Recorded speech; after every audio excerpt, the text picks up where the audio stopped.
Hello everyone, I am your biology educator. Please do like, subscribe my channel.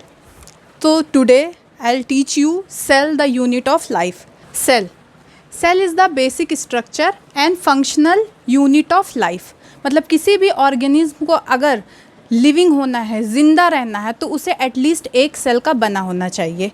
और जैसे कि अब क्यों ऐसा हुआ, क्योंकि क्यों हम ये नहीं कह सकते कि सेल के अंदर जब हम सेल के बारे में पढ़ेंगे तो हमें पता चलेगा सेल के अंदर ऑर्गेनल्स होते हैं, माइटोकॉन्ड्रिया होता है, राइबोसोम्स होते हैं, गोल्गी बॉडी होती है. तो हम उन्हें क्यों नहीं लिविंग ऑर्गेनिज्म कह सकते हैं? क्योंकि सेल को एटलीस्ट उसमें मेटाबॉलिक रिएक्शन होनी चाहिए. कोई भी सेल हुआ वो तब लिविंग कहलाएगा जब तक उसके अंदर मेटाबॉलिक रिएक्शन होगी नहीं. और मेटाबॉलिक रिएक्शन करने के लिए हमें एटलीस्ट एक सेल की ज़रूरत होती है. स्टडी ऑफ सेल को हम साइटोलॉजी कहते हैं. और अब क्वेश्चन आता कि सेल देखा किसने था सबसे पहले? सेल के बारे में पता तो चल गया कि cell basic structure functional unit है, हर ऑर्गेनिज्म के पास सेल होना चाहिए. और जब हमें पता चल गया कि सेल इतना इंपॉर्टेंट है तो अब हमें ये पता लगाना है कि सेल को सबसे पहले खोजा किसने था. तो सबसे पहले फर्स्ट सेल जिसने डिस्क्राइब किया था वो थे रॉबर्ट हुक सर. उन्होंने ओक ट्री पे जो ओक ट्री की बार्क थी उस पर उन्होंने सबसे पहले डेड सेल को डिस्क्राइब किया था. और हाँ, वो जो फर्स्ट सेल था वो डेड सेल था. ये भी बात हो गई. उन्होंने जो ओक ट्री की जो बार्क थी उस पर जब देखा था तो वो एक हनी कॉम्ब लाइक स्ट्रक्चर था.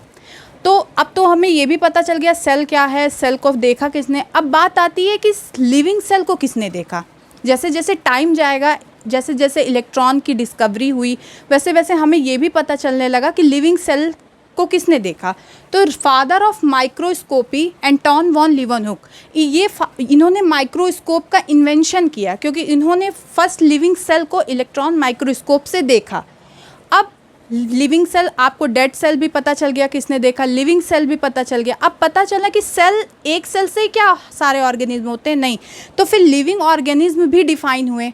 कुछ लिविंग ऑर्गेनिज्म यूनिसेलुलर थे, कुछ लिविंग ऑर्गेनिज्म मल्टीसेलुलर थे. अब यूनिसेलुलर और मल्टीसेलुलर के भी बारे में आगे हम पढ़ें कि कैसे हम डिफाइन करेंगे कि कौन सा यूनिसेलुलर है, कौन सा मल्टीसेलुलर है. जो ऑर्गेनिज्म सिर्फ एक सेल का बना होता है वो होता है यूनिसेलुलर, और जो ऑर्गेनिज्म मल्टी सेल का बना होता है वो होता है मल्टीसेलुलर. यूनिसेलुलर हमें पता है एक सेल है तो वो लिविंग है, वो सारे इसेंशियल फंक्शन का परफॉर्म करेगा जो एक मल्टीसेलुलर ऑर्गेनिज्म परफॉर्म करता है. Means capable of independent living, मतलब वो लिविंग है, अब पूरी कैपेबिलिटी उसके पास है कि वो हर काम करेगा जो हम करते हैं एज अ ह्यूमन बीइंग. वो हम करेंगे जो हर चीज़, मतलब रिप्रोडक्शन, रिस्पिरेशन, सब कुछ यूनिसेलुलर ऑर्गेनिज्म भी होगा. परफॉर्म ऑल फंक्शंस, सारे फंक्शन वो परफॉर्म करेगा.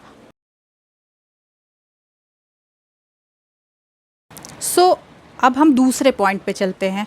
हमें पता चल गया सेल क्या होता है, सेल की डिस्कवरी किसने की, लिविंग सेल को किसने डिफाइन किया. अब हम बात करते हैं सेल थ्योरी की. सेल थ्योरी में हमें ये बताया जाता है कि bodies of plant and animal cell composed of cells. जाहिर सी बात है, अगर हम ह्यूमन बीइंग्स को देखते हैं तो हमारी बॉडी सेल्स से बनी है. उस सेल्स के ग्रुप से टिश्यू बनता है, टिश्यू से ऑर्गन बना, और ऑर्गन सिस्टम ऑर्गन आपस में कोऑर्डिनेट करके ऑर्गन सिस्टम बनाते हैं और फिर एक पूरा ऑर्गेनिज्म बन गया. तो यही चीज़ सेल थ्योरी ने एक्सप्लेन की. उस टाइम दो साइंटिस्ट बहुत इंपॉर्टेंट रोल प्ले किए सेल थ्योरी में. वो थे शेल्डन और शॉन. शेल्डन ने 1838 में, टाइमिंग वो डेट इसकी इसलिए बहुत इंपॉर्टेंट है क्योंकि नीट पॉइंट ऑफ व्यू से यहाँ से बहुत क्वेश्चन पूछे जाते हैं. 1838 में शेल्डन ने अपनी सेल थ्योरी में ये कहा कि पहली बात तो शेल्डन जो थे वो जर्मन बॉटनिस्ट थे. ये एक क्वेश्चन पूछा जाता है. इन्होंने ये एक्सप्लेन किया कि जो प्लांट की बॉडीज़ होती है वो डिफरेंट काइंड ऑफ सेल्स से बनी होती है. जैसे जो different kind of group of cells से बनी होती है जो कि हम टिश्यू कहते हैं. जैसे सिंपल टिश्यू हो गया, कॉम्प्लेक्स टिश्यू हो गया, जाइलम, फ्लोएम, ये सब कॉम्प्लेक्स में आते हैं क्योंकि इसमें कई ग्रुप ऑफ सेल्स के बने होते हैं. तो इसलिए दूसरा, शॉन जो थे 1839 में, इन्होंने, ये एक ब्रिटिश जूलॉजिस्ट थे, ये डिफरेंट एनिमल सेल पे इन्होंने अपनी स्टडी की. इन्होंने ये पाया कि जो एनिमल का सेल्स होता है उसकी जो आउटर मेम्ब्रेन होती है वो प्लाज्मा मेम्ब्रेन होती है, और ऐसा नहीं है कि सिर्फ एनिमल के सेल्स पे प्लाज्मा मेम्ब्रेन होती, प्लांट के सेल पे भी होते, लेकिन उस टाइम इन्होंने एनिमल के सेल पे ही स्टडी की थी। फिर उन्होंने एक और चीज़ देखा कि जो प्लांट सेल होता है, अब स्टडी पे को तो कोई ऐसा तो है नहीं रोक है कि नहीं आप सिर्फ प्लांट का ही पढ़ सकते हैं, आप सिर्फ एनिमल का पढ़ सकते हैं, आपकी जितनी नॉलेज आप उतनी इलेबोरेट कर सकते हो। तो उन्होंने मतलब प्लांट के सेल को देखा, उन्होंने देखा कि सेल वॉल जो है is the unique character of plant cell. अब ये सेल वॉल को देखा किसने था? शॉन ने था। शॉन क्या था? जियोलॉजिस्ट थे। तो अक्सर करके लोगों को कंफ्यूज करने के लिए पूछते हैं कि cell wall is the unique character of the plant cell, इसको किसने डिस्क्राइब किया था? तो लोगों को याद आता अरे नहीं शेल्डन जो है वो तो बॉटनिस्ट है, तो वही डिस्क्राइब किए होंगे, जबकि यहाँ पे शॉन ने इसको डिस्क्राइब किया था। फिर शॉन ने एनसीईआरटी की लाइन है कि शॉन ने हाइपोथेसिस दिया कि bodies of animal and plant cell are composed of cells and product of cells. और फिर दोनों ने मिल करके सेल थ्योरी दी। उस मतलब दोनों आपस में एक साथ मिल करके एक सेल थ्योरी दी, उसका जिसमें डिफाइन किया गया कि bodies of all plant and animal cell composed of the cells. लेकिन इस थ्योरी में कुछ ड्रॉबैक थे। इस थ्योरी का ड्रॉबैक ये था कि न्यू सेल्स कैसे अराइज होते हैं। अब ये तो पता चल गया, मतलब हम ये सेल है, ग्रुप ऑफ सेल है, अब आने वाला सेल कैसे अराइज होगा। तब फिर उसका जो सल्यूशन आया, फिर उसको जो जिन्होंने सॉल्व किया वो थे रुडोल्फ वर्क्यू। 1855 में उन्होंने कहा कि जो न्यू सेल अराइज होता है वो प्री एग्जिस्टिंग सेल से अराइज होता है। 1855 उन्होंने जो कहा था वो था omni सेलुला E cellula, new cell arises from pre existing sales.